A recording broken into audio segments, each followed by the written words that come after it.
महादेव शंभो काशी विश्वनाथ गंगे। हर हर Mahadev Shambho Kashi Vishwanath Gange. Kashi Vishwanath Gange, Kashi Vishwanath Gange.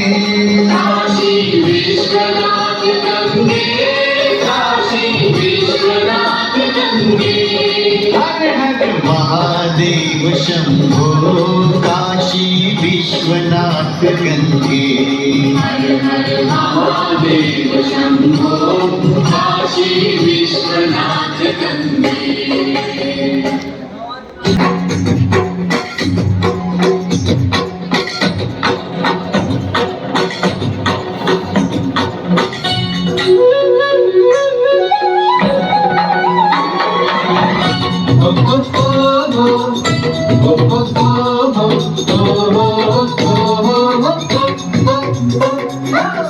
Sari gari gama gama pada gama gama, sari gari gama gama pada gama gama.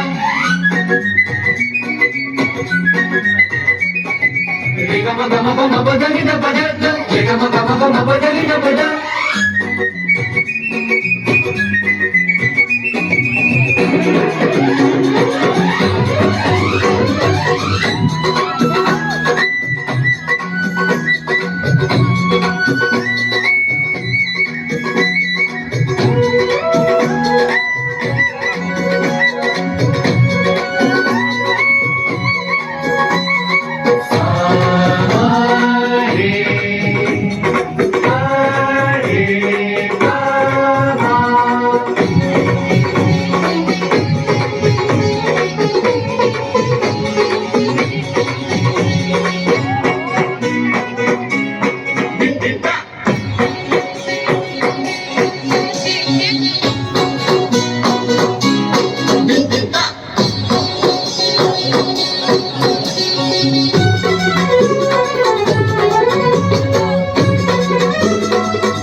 नमो गंगाय मुनयोर्मध्ये संगिते प्रसन्नात्मानश्चिरञ्जीवितं वर्धयन्ति।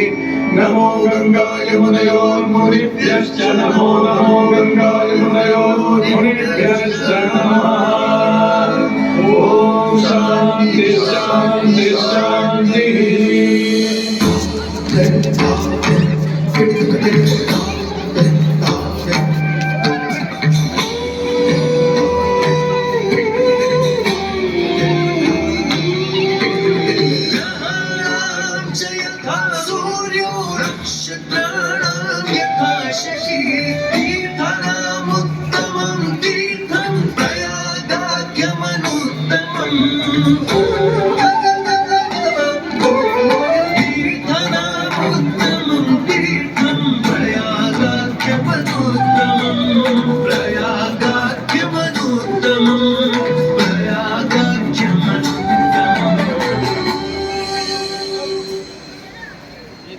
सूर्य ग्रहों में श्रेष्ठ है और चंद्रमा नक्षत्रों में श्रेष्ठ है, उसी प्रकार प्रयाग सभी तीर्थों में सर्वश्रेष्ठ है। पद्म पुराण में वर्णित ये श्लोक जिस तरह प्रयाग की विशेषता को दर्शाता है, उसी तरह इस पावन क्षेत्र का गुणगान करने वाली अनेक पौराणिक कथाएं, किंवदंतियां एवं कहानियां आज भी जनमानस में प्रचलित हैं। ऐसी ही एक पौराणिक कथा है जो भगवान ब्रह्मा को प्रयाग से जोड़ती है। मान्यताओं के अनुसार भगवान ब्रह्मा को यज्ञ करने हेतु एक दिव्य स्थान की आवश्यकता थी। जिसके चयन को लेकर वे बड़ी ही दुविधा में थे। अपनी दुविधा के निवारण हेतु भगवान ब्रह्मा नागों के देवता महाराज शेषनाग के यहाँ पहुंचे और उनसे कहा, हे आदिशेष, मैं यज्ञ करने हेतु इस सृष्टि में एक ऐसा स्थान ढूंढ रहा हूँ जो दिव्यता और पवित्रता की दृष्टि से सर्वोत्तम हो। क्या आप मुझे ऐसा कोई उपयुक्त स्थान बता सकते हैं जो सभी तीर्थों में सर्वश्रेष्ठ हो? जगत रचयिता को मेरा प्रणाम। भगवान, मैं धन्य हूं कि आपने मुझे इस योग्य समझा। क्यों ना आप स्वयं ही सभी पवित्र स्थानों का मूल्यांकन करें। ऐसा कीजिए, आप तुला के एक पलड़े पर सप्तपुरियों को रखिए और दूसरे पलड़े पर भगवान विष्णु के स्थायी निवास प्रयाग को रखिए, जिसका भार सबसे अधिक आए। मेरे विचार में वही सर्वश्रेष्ठ तीर्थ होगा। इस मूल्यांकन के परिणाम स्वरूप प्रयाग का पलड़ा ही भारी रहा। इस तरह प्रयाग की प्रधानता सिद्ध हुई और तभी से इसे तीर्थों का राजा कहा जाने लगा। आज भी ऐसी मान्यता है कि भगवान ब्रह्मा ने गंगा नदी के पश्चिमी तट पर 10 अश्वमेध यज्ञ संपन्न किए थे। आज उस स्थान को हम दशाश्वमेध घाट के नाम से जानते हैं। भगवान ब्रह्मा के अलावा इंद्रदेव, वरुण देव एवं सोमदेव ने भी प्रयाग क्षेत्र में ही भगवान विष्णु की आराधना करने हेतु यज्ञ किए थे, जिससे उन्हें भी श्री हरि का आशीर्वाद प्राप्त हुआ। प्रयाग शब्द में प्र का अर्थ है प्रकृष्ट और याग का अर्थ होता है यज्ञ। इसीलिए इन दो शब्दों से बना प्रयाग सबसे पवित्र स्थान माना जाता है। प्रयाग ही संसार में एकमात्र ऐसा पावन क्षेत्र है जहाँ 3 पवित्र नदियों का संगम होता है। इस संगम का भी एक अनूठा महत्व है।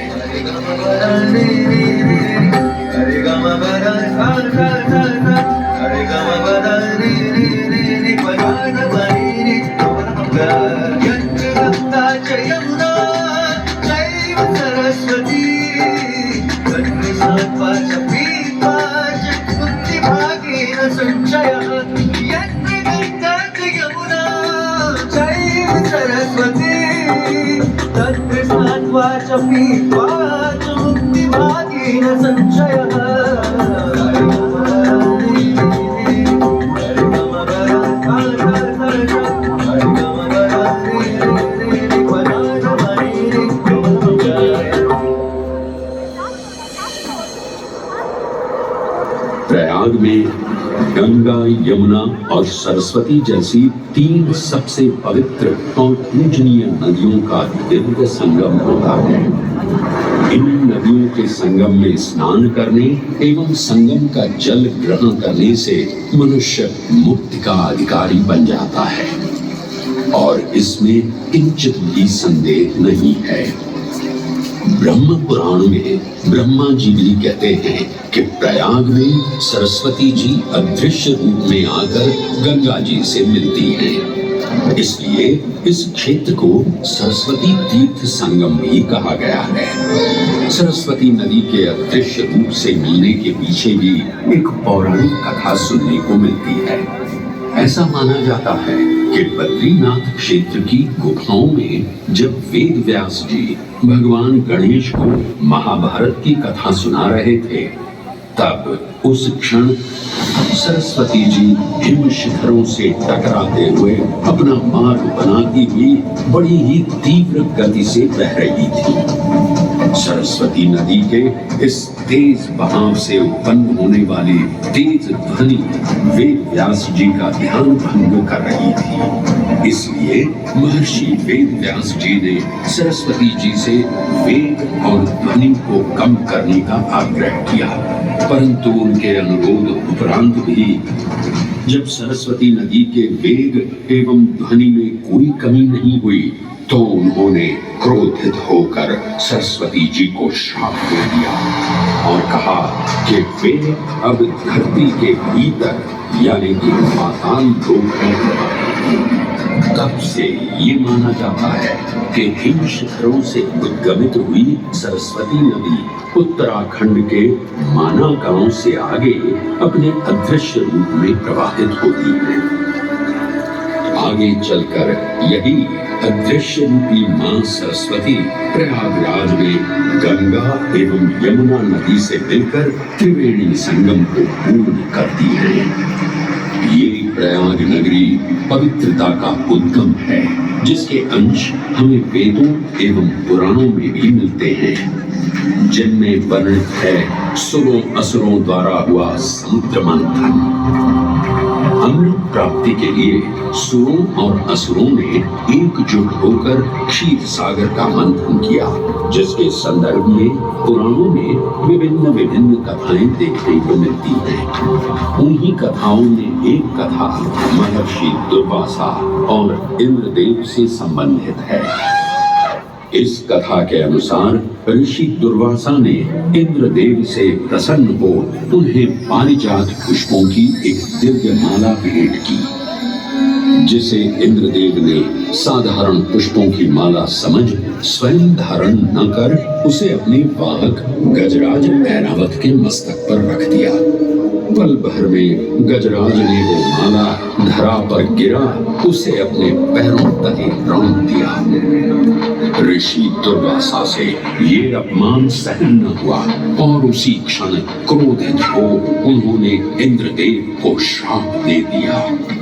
हे अहंकारी इंद्र, तेरा इतना दुस्साहस कि तूने मेरा अपमान किया। जिस वैभव एवं शौर्य पर तू इतरा रहा है, क्षण भर में ही तेरा ये वैभव, प्रतिष्ठा, शक्तियां सब नष्ट हो जाएंगी। मैं अत्रि पुत्र दुर्वासा समस्त देवगणों को श्रीहीन होने का श्राप देता हूं।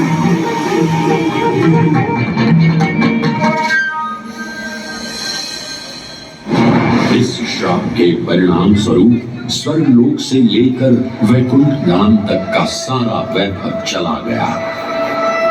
जहां स्वर्गलोक में सभी देवता अपना वैभव एवं शक्तियां खो चुके थे, वहीं वैकुंठ धाम में मां लक्ष्मी भी क्षीर सागर की गहराइयों में चली गई।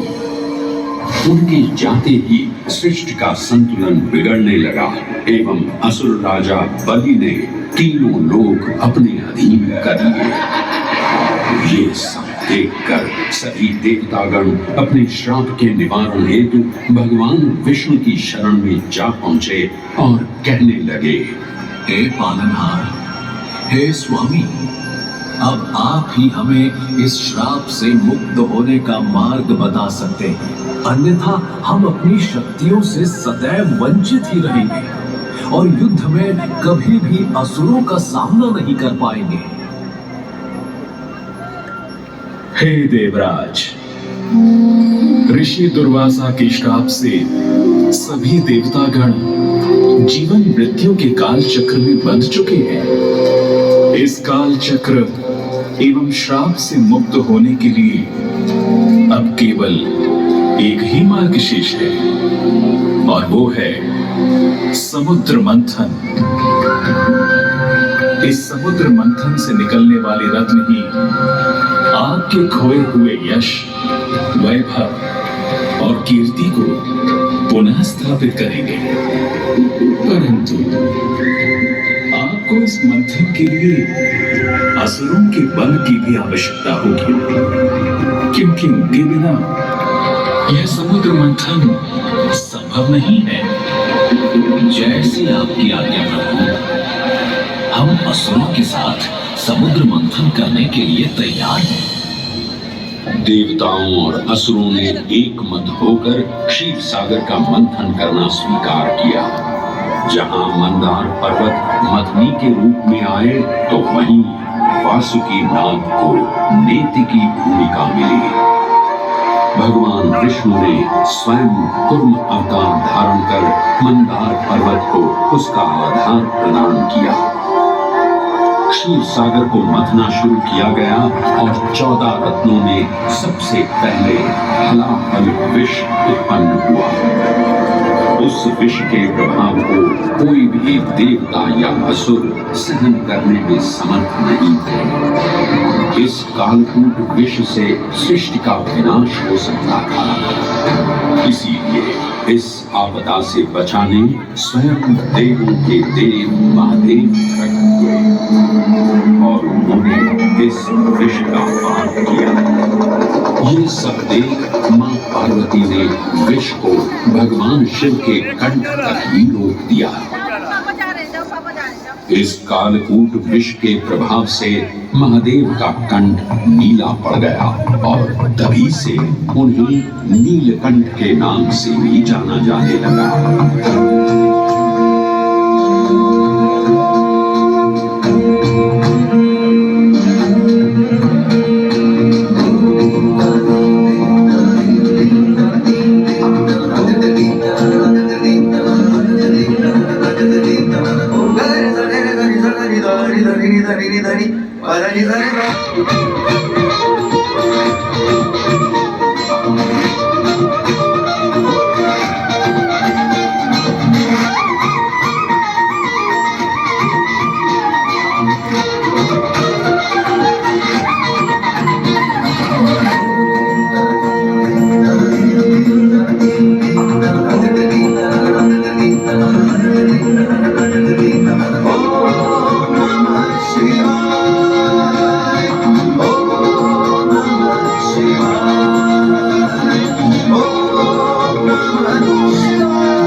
हलाहल के पश्चात समुद्र की गहराइयों से मां लक्ष्मी का आगमन हुआ, जिन्हें भगवान विष्णु ने वर्ण करके अपनी अर्धांगिनी बना लिया। इसके पश्चात समुद्र मंथन से एक एक कर कामधेनु का पारिजात वृक्ष, चंद्र, कल्प वृक्ष, अपार सुंदर अप्सराएं, गंधर्व, शंख, उच्चैष, वारुण एवं कौस्तुभ मणि जैसे अनेक रत्न उत्पन्न हुए। लेकिन सभी को जिस रत्न की सबसे अधिक प्रतीक्षा थी, उस रत्न का निकलना अभी बाकी था। अंततः आयुर्वेद के देव धन्वंतरी अपने हाथ में अमृत कुंभ लिए प्रकट हुए। अमृत कुंभ पाने की लालसा में सुरों और असुरों के मध्य एक घमासान युद्ध आरंभ हो गया। इसी युद्ध के दौरान स्वरभानु नाम का एक असुर अमृत कुंभ को अपने अधीन कर पाताल लोक की ओर चल गया। तब अमृत कलश को वापस पाने हेतु देवतागण अपने आराध्य भगवान विष्णु का स्मरण करने लगे। तदोपरांत भगवान विष्णु एक सुंदर अप्सरा मोहिनी का रूप धारण कर पाताल लोक पहुंचे, जिसे देख सभी असुर सम्मोहित होने लगे।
ये कहां से आई है? इसने तो मेरा मन ही मोह लिया। जगह नहीं मिलेगी। इसे तो मैं ही लेकर रहूंगा। इस सुंदर अप्सरा ने तो हम सबको सम्मानित कर लिया है। हे सुंदरी, तुम कौन हो और यहाँ क्यों आई हो? हे असुरराज, मैं मोहिनी हूँ और आप ये समझ लीजिए कि मैं आप ही की सहायता हेतु यहाँ पर आई हूँ। हमारी सहायता हेतु? परंतु वो कैसे सुंदरी? मैं आपको ये ज्ञात कराने आई हूँ कि अमृत की असली शक्ति और गुण तो कलश के तल में विद्यमान है, जबकि ऊपर तो केवल जल मात्र है, जिसके ग्रहण करने से ज्यादा कोई लाभ न होगा। आप सभी इस अमृत को देवताओं के साथ बांट लीजिए। आखिर आप सभी ऋषि कश्यप के ही तो पुत्र हैं। देवताओं के साथ अमृत बांटने से एक तो आपका वैभव बढ़ेगा और दूसरा जो अमृत का फलदायक भाग है उसे आप ही ग्रहण कर सकेंगे। हे मनमोहिनी, तुम सत्य ही कह रही हो। परंतु अगर हमने ये अमृत कलश देवताओं को दे दिया तो क्या पता वे सारा अमृत स्वयं ही ग्रहण कर लें और हम सभी असुर इससे वंचित ही रह जाएं। आप निश्चिंत रहिए, ऐसा कदापि नहीं होगा। मैं स्वयं ही सभी सुरों और असुरों को अमृत पान करवाऊंगी और साथ ही साथ ये सुनिश्चित भी करूंगी कि अमृत का फलदायक भाग आप सभी को ही प्राप्त हो। बस फिर क्या था, भगवान विष्णु की अपरंपार लीला आरंभ हुई। जहां एक ओर सभी देवतागण विराजे तो वहीं दूसरी ओर सभी असुर। मोहिनी रूप धारण भगवान विष्णु एक एक कर सभी देवताओं को अमृत पान करवाने लगे, जिससे वे पुनः अपनी शक्तियां प्राप्त कर सकें। परंतु स्वरभानु नाम का असुर जल्द ही भगवान विष्णु की ये चालाकी भांप गया और चुपचाप देवता वेश धारण कर उन्हीं के बीच में जाकर विराजमान हो गया। तब जैसे ही मोहिनी स्वरभानु को अमृतपान कराने हेतु अग्रसर हुई, ठीक उसी क्षण सूर्य एवं चंद्रमा स्वरभानु का असली रूप पहचान गए। ये ज्ञात होते ही भगवान विष्णु अपने मूल रूप में परिवर्तित हो गए और अपने सुदर्शन चक्र से स्वरभानु का सिर धड़ से अलग कर दिया। परंतु तब तक अमृत की 2 बूंदें स्वरभानु के कंठ से उतर चुकी थी, जिसके चलते वो अमरत्व प्राप्त कर चुका था। इस तरह स्वरभानु के कटे हुए सिर के भाग को राहु का नाम मिला और धड़ को केतु के नाम से जाना जाने लगा। माना जाता है कि प्रतिशोध की ज्वाला में ज्वलित राहु एवं केतु सूर्य एवं चंद्रमा पर ग्रहण लगाते हैं। इस प्रकार सूर्य और चंद्र पर ग्रहण लगना राहु और केतु का प्रतिशोध माना जाता है। भगवान विष्णु की ये लीला देख सभी असुर अचंभित हो उठे। इससे पहले कि वे कोई प्रतिक्रिया दे पाते, भगवान विष्णु के वाहन पक्षीराज तरुण ने शीघ्रता से अमृत कलश को उठा लिया और अपने साथ लेकर स्वर्गलोक की ओर उड़ चले। कहते हैं पक्षीराज की इस यात्रा के दौरान पृथ्वी पर 4 जगह अमृत की कुछ बूंदें छलक कर गिर पड़ी थी और इन बूंदों से उन नगरों की नदियों के पानी में अमृत जैसे गुण आ गए थे। वे 4 स्थान हरिद्वार, प्रयाग, उज्जैन एवं नासिक है और यही कारण है कि इन 4 नगरों में कुंभ का पर्व मनाया जाता है। ऐसी भी मान्यता है कि एक दिव्य दिवस एक सांसारिक वर्ष के बराबर होता है और पक्षीराज गरुड़ की यात्रा में 12 दिन लगे थे। इसीलिए हर 12वें वर्ष में कुंभ पर्व मनाया जाता है।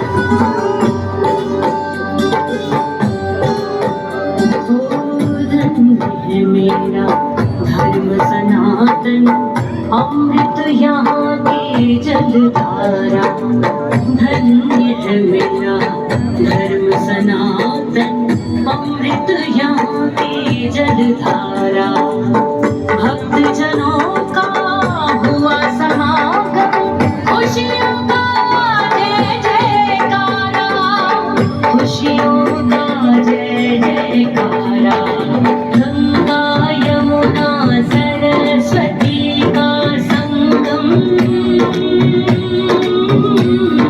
तीनों में समाया सृष्टि का राज, सृष्टि का राज। त्रिवेणी नहाए जो पाए वो मुक्ति, हर एक बूंद यहाँ ईश्वर का भरा, ईश्वर का भरा। रोशन है धरती और गगन, रोशन हर एक कुंभ है, कुंभ है, महाकुंभ है, कुंभ है, महाकुंभ है, कुंभ है,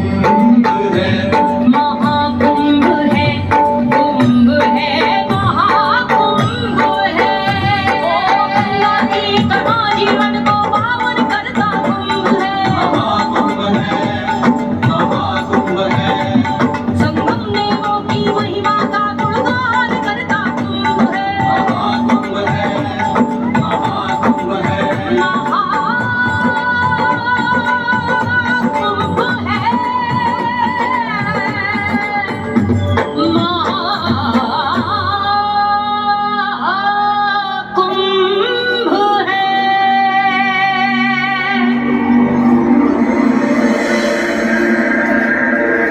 ग्रहों के अनूठे संरेखण से सुनिश्चित होता ये कुंभ महापर्व प्रयाग की भूमि पर उसी नक्षत्र में आयोजित होता है जिस नक्षत्र में यहाँ अमृत की बूंदें गिरी थी।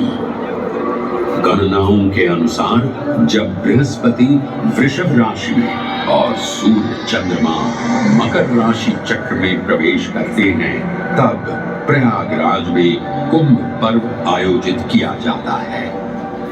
सनातन धर्म की प्राचीनतम धरोहर माना जाने वाला ये कुंभ पर्व भारत ही नहीं बल्कि विश्व भर से आए करोड़ों श्रद्धालुओं का स्वागत करता है। कुंभ पर्व केवल एक पर्व ही नहीं बल्कि एक तीर्थ का अवसर भी है, जहां लाखों करोड़ों श्रद्धालु कल्पवास के नियमों का पालन करते हैं।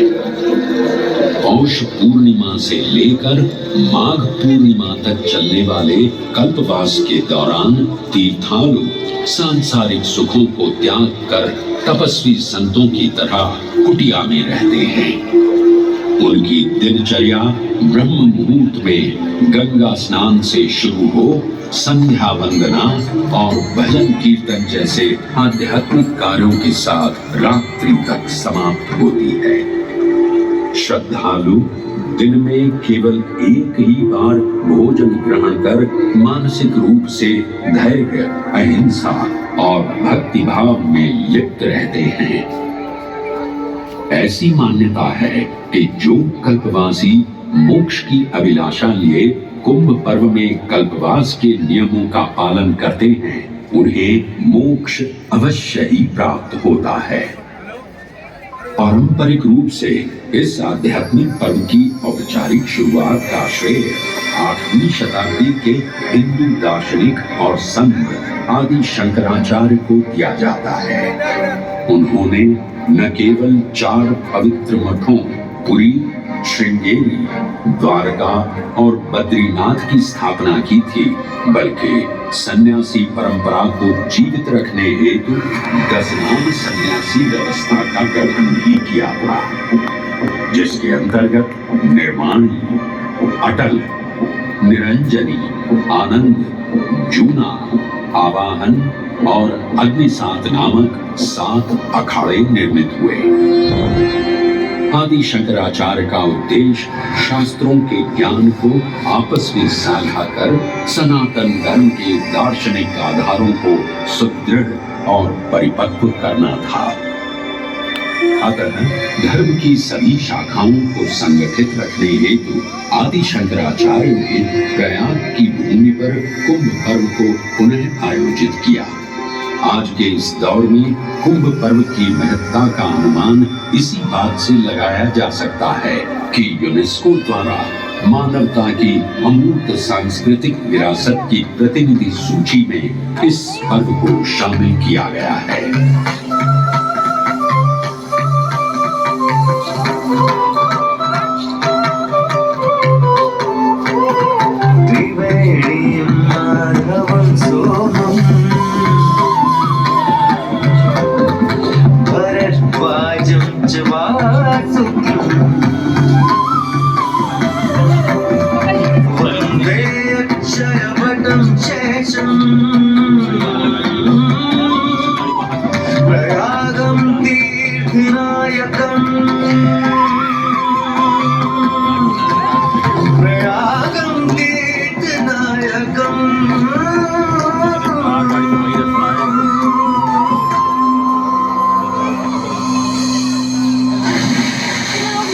त्रिवेणी, माधव, सोम, भरद्वाज, वासुकी, अक्षयवट और शेषनाग, प्रयाग के इन 7 तीर्थ नायकों की हम वंदना करते हैं।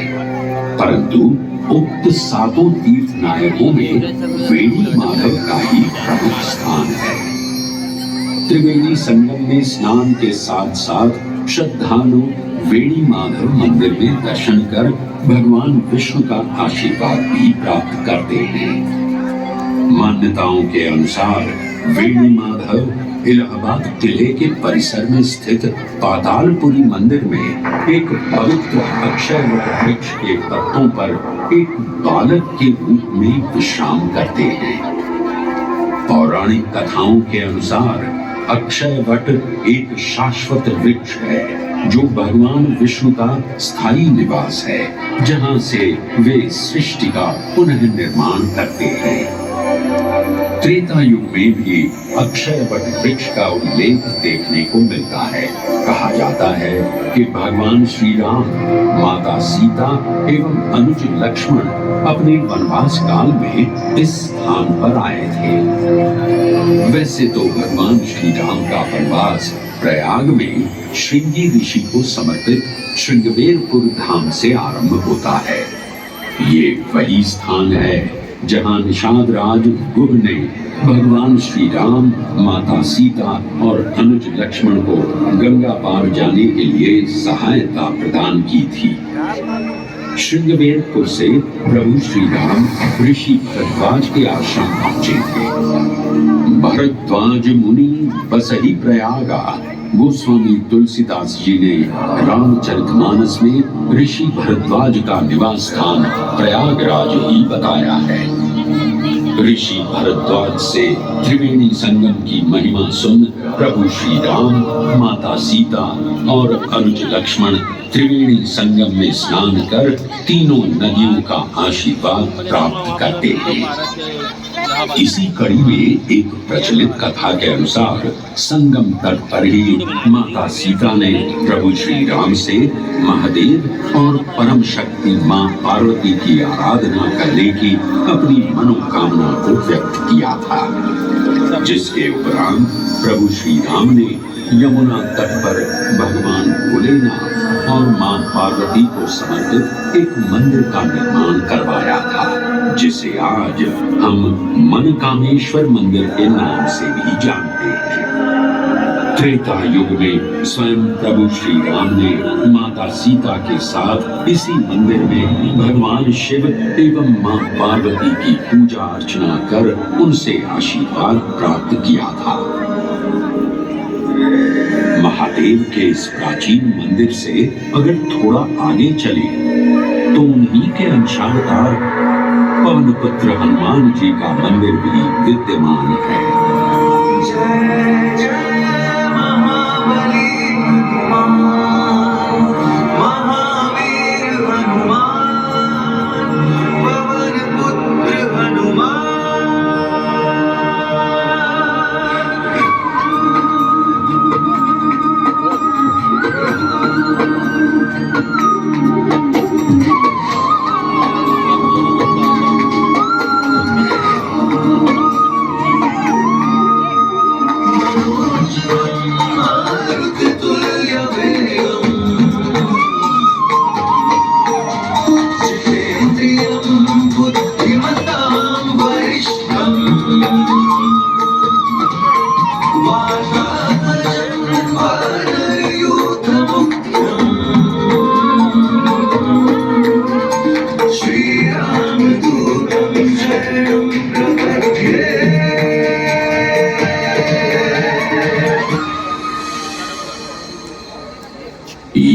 एक ऐसा अनूठा मंदिर है जहां हनुमान जी लेटे हुए दिखाई देते हैं।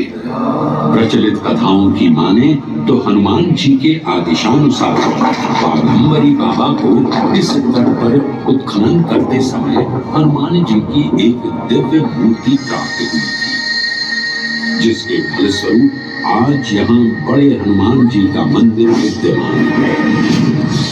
इस चमत्कार से विस्मयाभिभूत हुए बाबा बाघंबरी ने हनुमान जी की सेवा में अपना जीवन समर्पित कर दिया। आज भी इस मंदिर की देखरेख का कार्यभार बाघंबरी गद्दी ने ही संभाल रखा है। पुराणों एवं अनेक धार्मिक ग्रंथों में वर्णित प्रयाग क्षेत्र के कौशाम्बी का उल्लेख देखने को मिलता है। कौशाम्बी प्राचीन भारतीय वत्स महाजनपद की राजधानी थी। गौतम बुद्ध ने अपने तपस्वी जीवन के 6ठे और 9वें वर्ष यहीं बिताए और अपने अनुयायियों को कई महत्वपूर्ण धर्मोपदेश भी दिए। बौद्ध धर्म से अगर जैन परंपरा की ओर चले तो ऐसी मान्यताएं आज भी प्रचलित हैं कि प्राचीन तीर्थंकर ऋषभदेव ने भी वत्स देश में ही ज्ञान प्राप्त किया था। इसके अलावा 6ठे जैन तीर्थंकर पद्म प्रभु का जन्म इक्ष्वाकु वंश में राजा श्रीधर और रानी सुसीमा देवी के घर कौशाम्बी में ही हुआ था। यहाँ तक कि मगध सम्राट अशोक ने भी अपनी शाही देखभाल के लिए इसे अपनी उपराजधानी बनाया था। तथ्यों को टटोले तो अशोक की लाट आज भी इस क्षेत्र में देखने को मिलती है।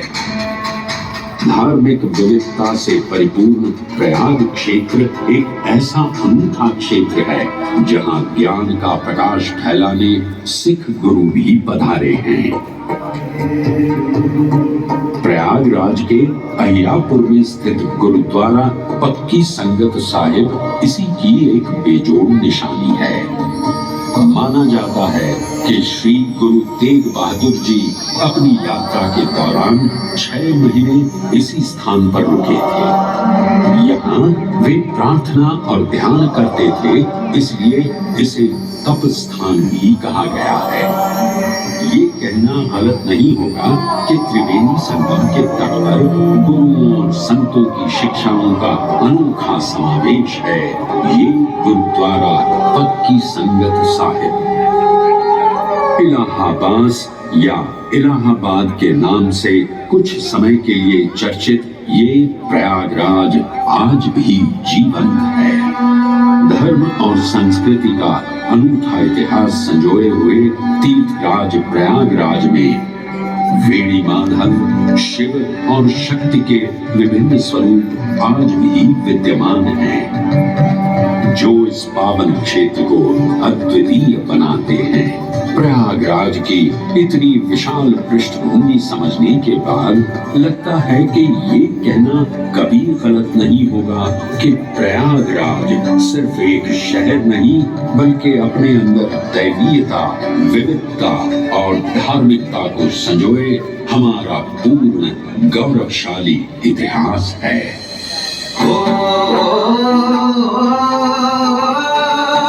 मरि द मद मरि द पद मरि सा सा सा सा सा